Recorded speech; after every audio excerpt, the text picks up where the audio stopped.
Hey guys, what's up? Gamer Joe Coffee here. Welcome back to this new series I'm starting. I'm going to call it Coffee with Gamer Joe. So I'm going to kind of do maybe a weekly discussion on different coffee news, coffee history, different coffee stuff. So hopefully you guys will tune in. I'm going to try to put this on my Tuesday routine and still have my gaming videos on Wednesday and Thursday. Kind of make up for that hole that Minecraft left when it save got corrupted. So we're going to start doing Coffee with Gamer Joe.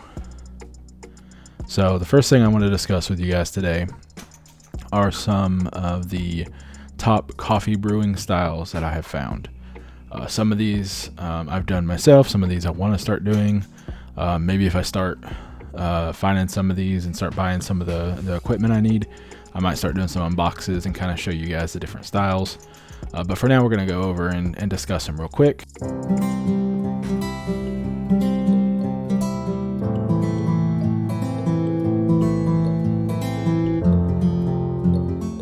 So the first item on the list is the quick and dirty. This is also commonly referred to as the cowboy coffee method. This is basically boiled water with coarse ground coffee tossed into it while it's boiling. This makes it a really easy way to brew the coffee while camping or backpacking, or any other activities you're doing where you've got like a heat source or a campfire, but you don't really have a lot of equipment around with you.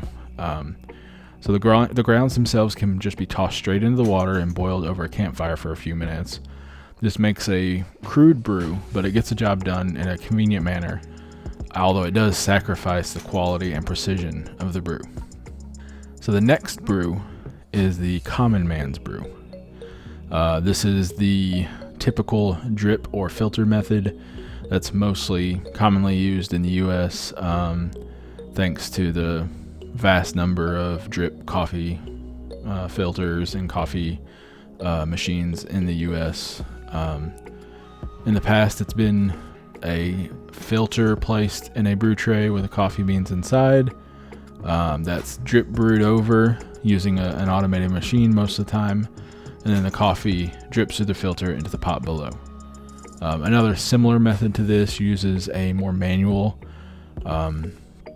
a filter in like a funnel contraption over a cup. Then the hot water is slowly poured over the beans manually from like a kettle or something similar, and then that coffee filters through the beans, through the grounds, into the pot or the cup itself. The third method I want to discuss is more of a retro brew. The retro brew I'm talking about today is the percolator. So the percolator, it kind of feels kind of retro, kind of old school. It's been mostly obsoleted thanks to the drip filter brew method. The percolator, what it does is it sprays hot water down over the coffee beans with the coffee collecting in the bottom of the container ready to serve. The next item on the list, this baby's not a Hoover. The siphon or vacuum method of brewing has an almost sciencey type feel to it, due to the nature of the visuals of the actual brewer. This method plays with the aspects of water vapor and expansion and contraction to using alternating temperatures. The water's drawn from the boiler pot in the bottom up into the top chamber with the grounds to brew. Once that brew is completed, the water filters back down through a water filter into the bottom boiler pot, ready to serve. It requires more effort than traditional methods, but a lot of people who use it say it's worth the extra effort for the quality of brew. The next item on the list, all aboard. This is a steam-powered brew, commonly used in Italy, and it's called macchinetta espresso, also known as mocha. It relies on pressurized steam to pass the boiling water through the ground coffee. The coffee must be ground very precisely for this method, though. If the coffee is too coarse, the espresso will be weak and watery, whereas if the grounds are too fine, the coffee could be thick and it will not brew properly. Next item on the list, good things come in small packages. This method of brewing may be familiar to some. It's your standard espresso style. The espresso serves as a coffee base for a number of cappuccinos and lattes, and why it's very popular in places like Starbucks and small town coffee shops for mixed drinks and that kind of thing. It's very extremely popular. Espresso machines themselves produce small shots of coffee very, very quickly. That helps with on-demand coffee shops and that kind of thing. The coffee produced is stronger and creamier than a lot of coffee produced in a drip coffee maker. Espresso machines can come in manual or super automatic versions. Each one kind of has its different pros and cons versus, what they're used for and benefits and negative aspects. The next item on our list is the French press. It involves a manual method of pushing a plunger down to extract the coffee from the grounds. If you've got water, heat, and coffee, you can use this method.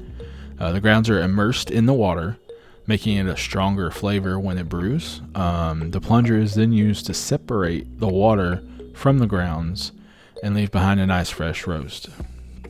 There are no added filters or anything, making the French press more economical in the long run. Plus, the mesh itself saves the coffee oils and doesn't trap them using something like a paper filter. So the next item on our list is the Aeropress. This is like the French press in that it uses a plunger to extract the water from the steeped water bean mixture. The major difference is that the Aeropress works in directly providing the coffee into like a cup or container itself instead of having a storage of its own. Secondly, the Aeropress uses paper filters to extract the coffee instead of the fine mesh used in the French press. The plastic of the Aeropress makes it much easier to travel and make an easy brew, and it tends to be a bit easier to use. The next item on the list is the single cup Keurig roasting system. So, very, very popular new system that's going around and everybody's gotten onto. I've got one. I've got a couple of my own. It's often considered the lazy man's coffee maker. The Keurig brewer uses the small individual K-cups or pods that are prepackaged. These pods are then pierced in the machine. Hot water's ran through the K-cup and through the beans, through the grounds, and down into the mug. It is quick and easy, and is very popular for that reason, but it is also tends to be expensive. Plus, there's the added waste of packaging and the potential health concerns with the chemicals used to produce and seal the cups. So it is a very easy method, but it does have its downsides. Going forward, as I mentioned before, I'm going to start investing in different styles of brewers and kind of experimenting and trying new things. I want to kind of take you guys along with me, maybe do some unboxing and kind of experiment with me and try these new brewing methods. I've currently got a Keurig that I use for my day-to-day, but we use a reusable K-cup container to make our coffee. It also makes the big carafe style. So it helps avoid the waste of the K-cups, plus I can enjoy my own Gamer Joe coffee instead of having to rely on K-cup produced from larger companies. So thank you guys for tuning in. I've been Gamer Joe Coffee, and this has been Coffee with Gamer Joe. Please leave me any comments down or any topics you want me to discuss in the comment section down below. I'll be doing more of these going forward, so anything you guys got or anything you guys want to know about, let me know and I'll try to cover it. If you like the video, hit the subscribe button down below to see next week's episode. Hit like to let me know you guys liked it. It really helps out. My socials are down in the description in a link tree. Check those out and hit me up there. I'd love to interact with you there if you have any questions or anything. I've got merch down there as well. I've got Gamer Joe Coffee merch. I've got another one that I'm working on, but I'm not quite at the point to releasing it yet, so keep an eye out for that. Have an amazing day and an even better cup of coffee. Thank you guys.